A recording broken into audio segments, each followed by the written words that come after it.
Procrastination is like a credit card.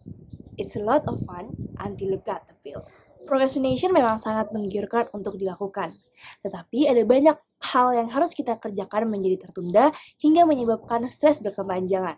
Saya Adita Rizky Ramadhani, dan kali ini saya akan membahas lebih lanjut terkait prokrastinasi. Kita semua tentunya sering sekali menunda-nunda waktu. Namun, jika terlalu sering terjadi, hal ini dapat dikatakan sebagai prokrastinasi. Nah, kenapa sih hal ini dapat terjadi?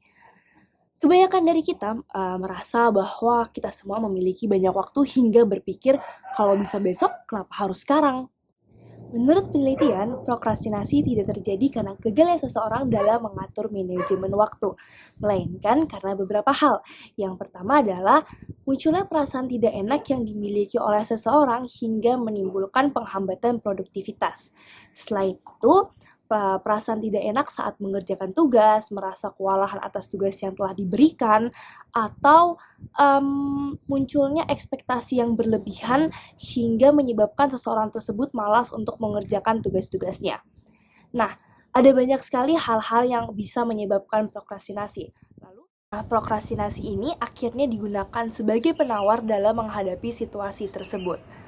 Namun, pada kenyataannya, penawar ini hanya bersifat sementara saja karena tugas-tugas yang kita miliki akan menghantui kita saat kita melakukan prokrastinasi hingga memunculkan perasaan bersalah.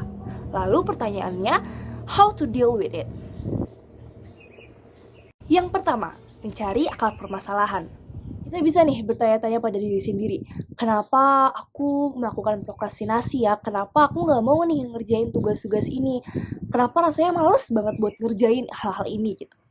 Nah, kita harus cari tahu kenapa kita tidak ingin melakukan tugas-tugas yang kita miliki. Apakah karena faktor A, atau karena faktor B, atau karena faktor C. Nah, kita harus tahu dan kita harus menyelesaikan masalah tersebut. Namun, jika teman-teman tidak tahu di mana sih akar permasalahannya, teman-teman bisa meng-skip poin ini dan melanjutkan ke poin selanjutnya. Yang kedua, tanamkan bahwa tidak ada yang perfect di dunia ini. Keinginan kita untuk menyelesaikan tugas secara perfect tentunya akan menghambat kita untuk menyelesaikan tugas secara cepat. Pemikiran seperti, harus mulai dari mana ya? Kalau aku ngerjain ini salah nggak ya? Pemikiran seperti itu akan terus berulang hingga pekerjaan kita akan tertunda. Nah, teman-teman jangan ragu untuk memulai saja pekerjaan yang teman-teman miliki. Lalu, jika nantinya teman-teman memiliki kesalahan yang teman-teman perbuat, nah nanti tuh masih ada waktu untuk teman-teman perbaiki. Jadi, jangan ragu untuk memulai. Yang ketiga, kuatkan tekad. Nah, tekad juga perlu dikuatkan nih teman-teman. Tapi dengan cara apa sih? Nah, aku ada beberapa tips yang teman-teman bisa mencoba atau gunakan. Yaitu yang pertama, matikan notifikasi dari media sosial. Kenapa sih harus dimatikan? Karena tentu saja saat munculnya notifikasi dari media sosial, kita akan langsung mengecek media sosial kita dan langsung scroll hingga tamat hingga pekerjaan kita tertunda. Lalu yang kedua, jauhkan alat komunikasi yang tidak diperlukan dari lingkungan sekitar teman-teman. Nah, hal ini bisa teman-teman lakukan nih. Karena kenapa? Karena jika alat komunikasi yang tidak diperlukan ini jauh dari kita akan malas untuk mengambilnya atau kita akan malas untuk berleha-leha. Lalu yang ketiga, rapikan lingkungan sekitar kita hingga kita merasa nyaman untuk mengerjakan tugas-tugas. Nah, teman-teman tahu nggak sih, ternyata lingkungan itu sangat berpengaruh dengan kenyamanan kita saat mengerjakan tugas.